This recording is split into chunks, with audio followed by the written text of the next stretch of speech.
sommaire de cette édition du journal, lutte contre le travail des enfants, un atelier réunissant les responsables de la CGECI et l'OIT s'est ouvert à Beaunois sur les défis liés au travail des enfants en Côte d'Ivoire. Santé, le réseau ivoirien des organisations de personnes vivant avec le VIH-Sida, le RIP+, a présenté son prix international obtenu lors d'un sommet en Afrique du Sud. Et puis nous parlerons dans ce journal du harcèlement au travail. Le comité intersyndical en campagne de sensibilisation dans la commune de Yopougon.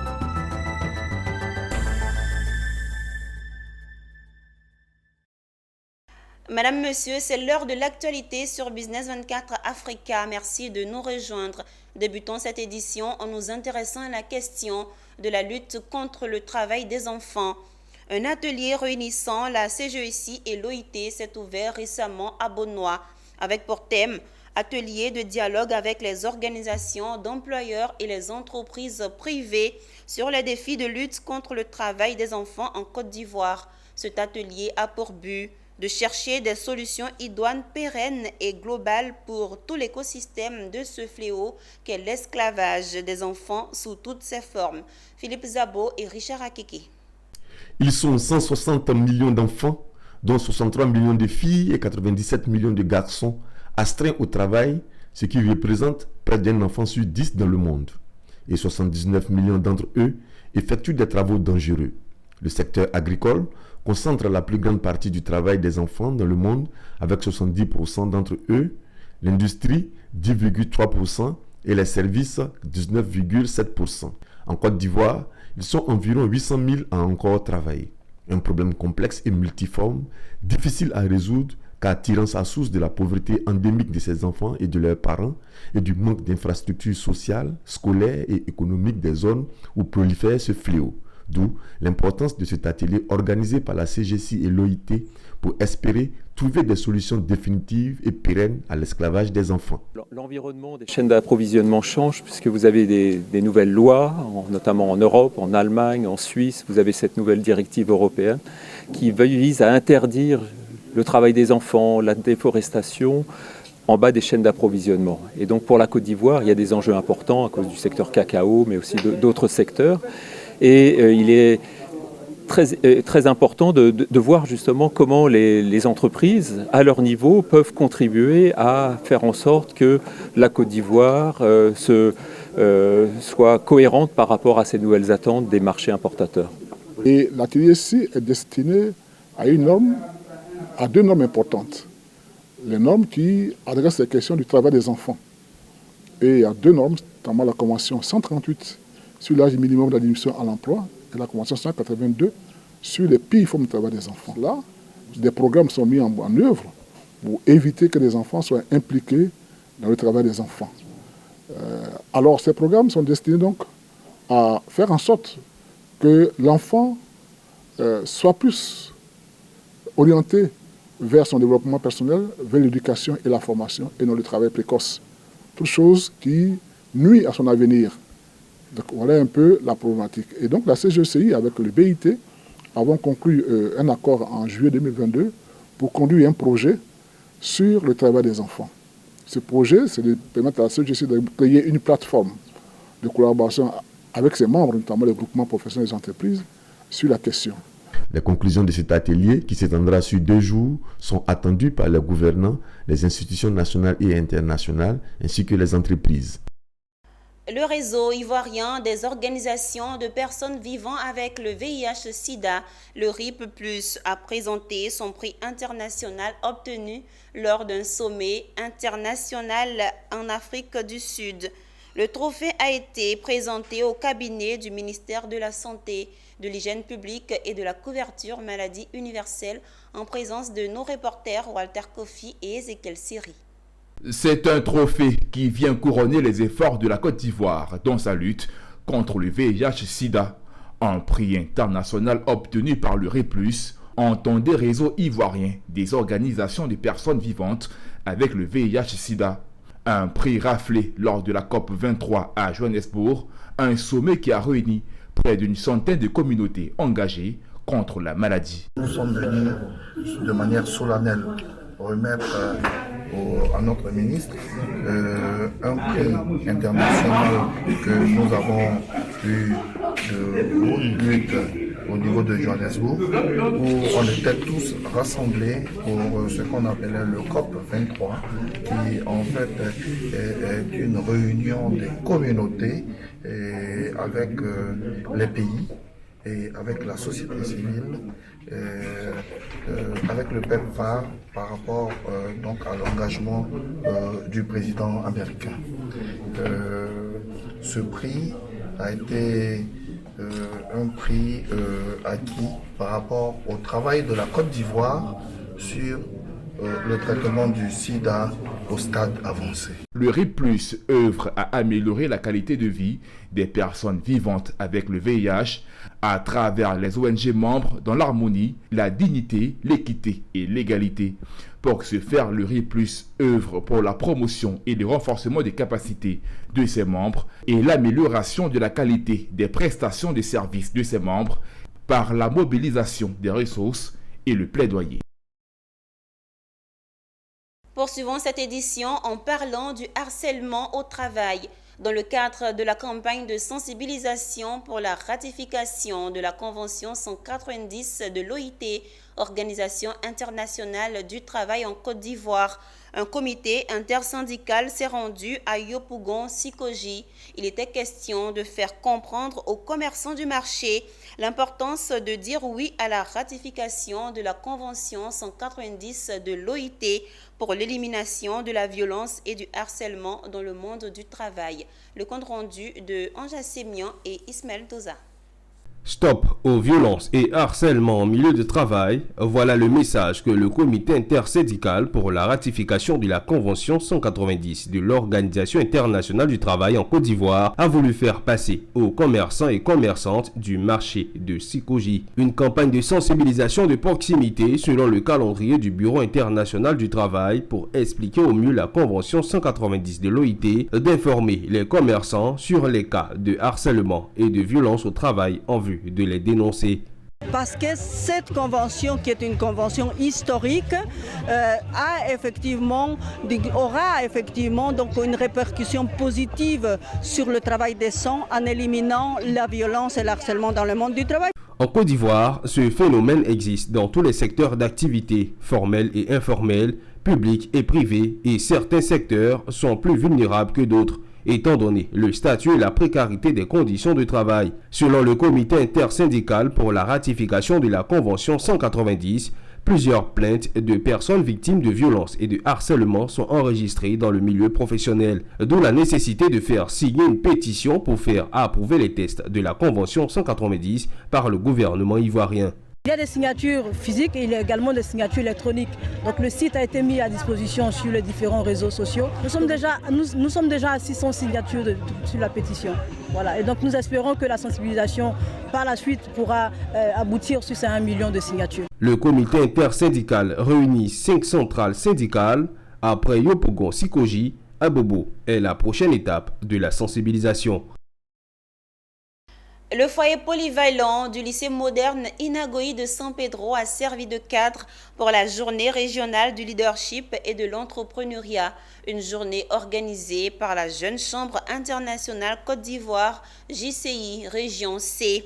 Objectif, sensibiliser la jeunesse au développement du leadership et à la culture de l'entrepreneuriat au plan national et international. Abel Kwao, Michel Brou et Djekou De Silva. Après les différentes allocutions, a suivi la conférence inaugurale animée par le directeur régional de l'agence Emploi Jeune de San Pedro. Une conférence sur l'entrepreneuriat, ensuite un panel et un partage d'expériences sur l'entrepreneuriat jeune.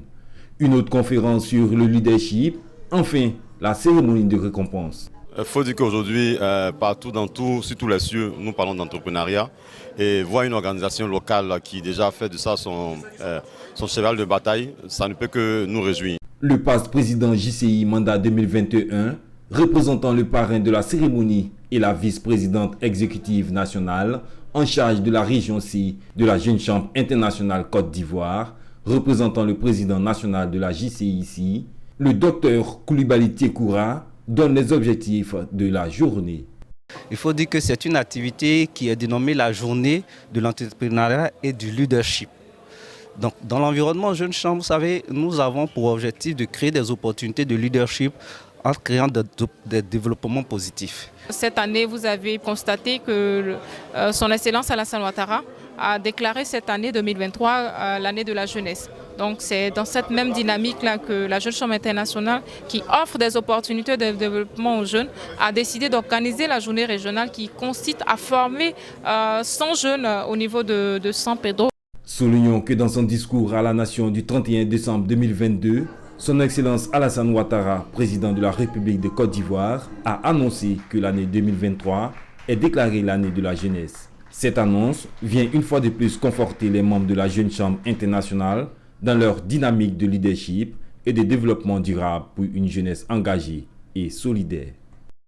Après San Pedro, rendons-nous à Grand Bérébi, le village de Néonier 1, chef-lieu de tribu de canton Wapo dans la sous-préfecture de Grand Bérébi, a servi de cadre pour l'intronisation du chef de canton, Sa Majesté Marcelin Iepo Kouya.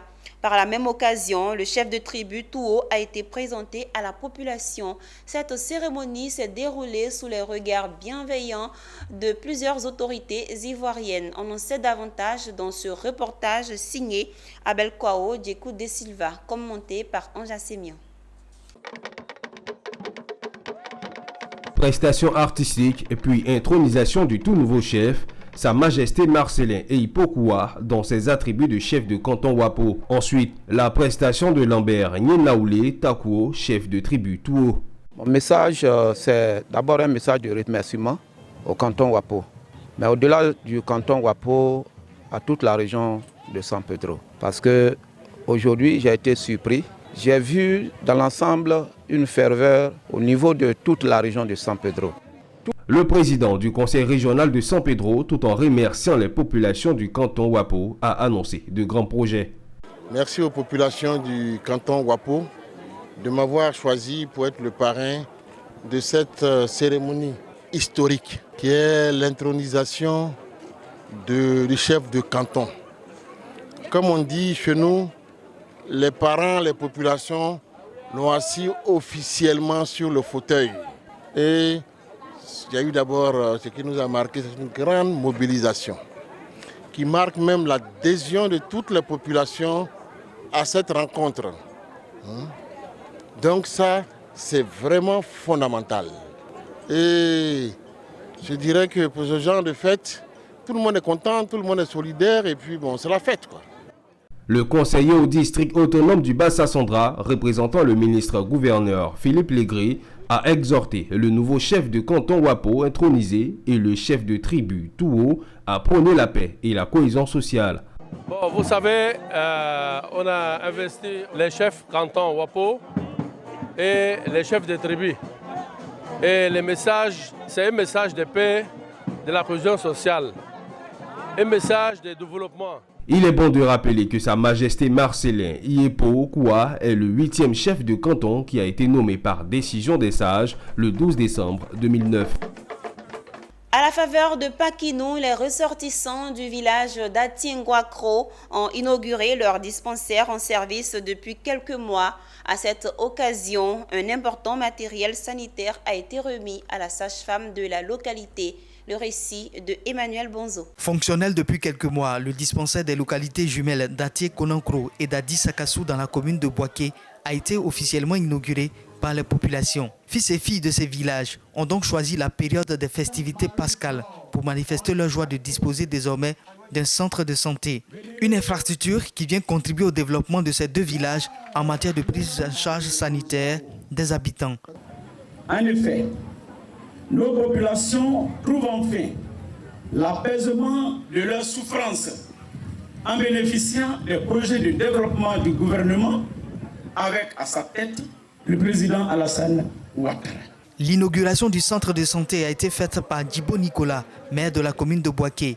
Il a traduit toute sa fierté pour les populations de ces deux villages qui bénéficieront aujourd'hui de soins de santé de qualité et de proximité. En effet, le dispensaire a été équipé par un important matériel sanitaire, œuvre du ministère de la Santé, de l'Hygiène publique et de la couverture maladie universelle. Dans ces équipements, vous avez des matériels d'hospitalisation, du matériel pour la conservation des produits, des bancs pour les attentes, des équipements non techniques aussi.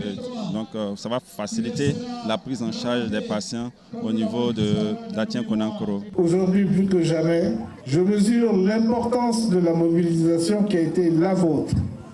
De même que l'ampleur de l'investissement physique et financier consenti pour que ce dispensaire devienne une réalité tangible et surtout porteuse de bonheur et de soulagement pour toutes et pour tous. C'est donc dans la ferveur de Pakinou que les habitants d'Atié-Konankoro et d'Adi Sakassou ont célébré la réalisation de cette importante infrastructure de développement de leur village. La fondation Hope by Sport milite depuis quelques années pour démocratiser la pratique du golf. Cette ambition, l'organisation est parvenue à la concrétiser avec des académies de jeunes golfeurs à Yamoussoukro et à Tongon, localité du nord de la Côte d'Ivoire. Pour mieux encadrer leur passion pour cette discipline sportive, Hope by Sport a offert à l'occasion d'une cérémonie à Tongon un important équipement à ses futurs champions de golf. Reportage. C'est un important équipement que reçoivent ces académiciens pour une pratique de haut niveau du golf en Côte d'Ivoire. Un rêve longtemps caressé par Francis Ologne de la fondation Hope by Sport, contribuant par cette initiative au développement de cette discipline en faveur de modestes passionnés en provenance de Yamoussoukro et de Tongon, village dans le nord ivoirien. Grâce à des partenaires comme le groupe Barrick Gold du Dr Marc Bristoy, cette organisation permet à ses amateurs, comme la petite Koulibaly Nassarata, de se perfectionner. Membre de l'académie de golf de la mine de Tongon, elle est malentendante et constitue déjà l'avenir du golf ivoirien, comme en témoignent ses camarades. C'est une très grande joueuse parce qu'elle recopie le geste tel qu'on lui demande. Le golf est en train de se démocratiser dans le monde entier. Nos enfants ici aujourd'hui ne payent rien, ils payent juste la carte fédérale. Donc ils ne payent pas le sac, ils ne payent pas les balles, ils ne payent pas les cours d'entraînement, ils ne payent pas le parcours et tout ça.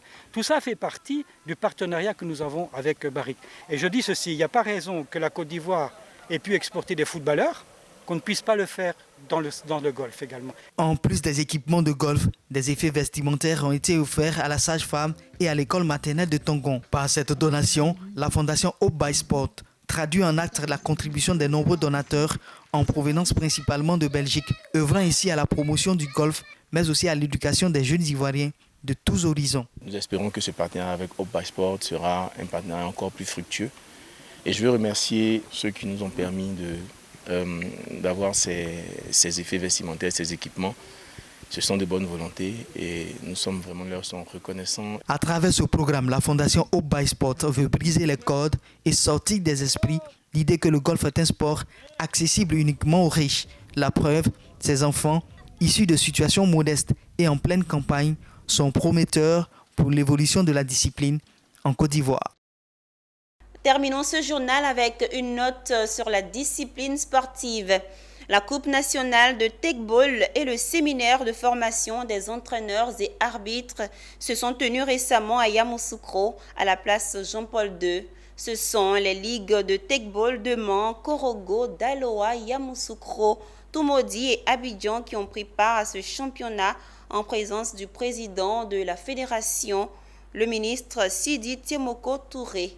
Le président de la Fédération ivoirienne de Tegball, Sidi Tiemoko Touré, a pris part à la Coupe nationale de Tegball Côte d'Ivoire couplée à un séminaire de formation des entraîneurs et arbitres de cette discipline à l'INPHB de Yamoussoukro. Ce sont les ligues de Tegball de Mans, Korogo, Daloa, Yamoussoukro, Toumoudi et Abidjan ainsi qu'une forte délégation venue du Mali qui ont participé aux travaux de ce séminaire. Le travail qui a été fait depuis que je suis là est un travail remarquable. La formation qui a été réalisée, le tournoi qui a été organisé participe à l'ancrage de cette discipline, à la vulgarisation de cette discipline. Nous, Maliens que nous sommes, nous avons beaucoup appris lors de notre séjour et qui va nous permettre de faire la même chose dans notre pays pour la promotion du Tekball pour sa vulgarisation. 5 équipes mixtes, 9 équipes double hommes et 12 équipes simples se sont affrontées dans une belle ambiance. Cette Coupe nationale nous donne l'occasion de dire au peuple ivoirien, chers Ivoiriens, le Tekball est là, le Tekball est à vous, venez participer au Tekball, sachez ce que c'est que le Tekball, vous apprécierez dès que vous goûtez au Tekball. Un sport d'intégration, un sport de fraternité, un sport de détente. Je pense que tous ceux qui feront l'expérience Tekball ne s'en lasseront pas. Le Tekball est un sport de ballon pratiqué sur une sorte de table de tennis, de table arquée, combinant ainsi football et tennis de table. La pratique ressemble au tennis ballon qui, lui, emprunte les codes du tennis.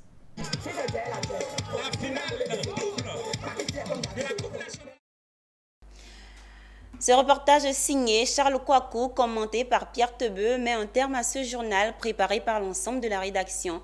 Merci de l'avoir suivi. Bonne suite de programmes sur Business 24 Africa.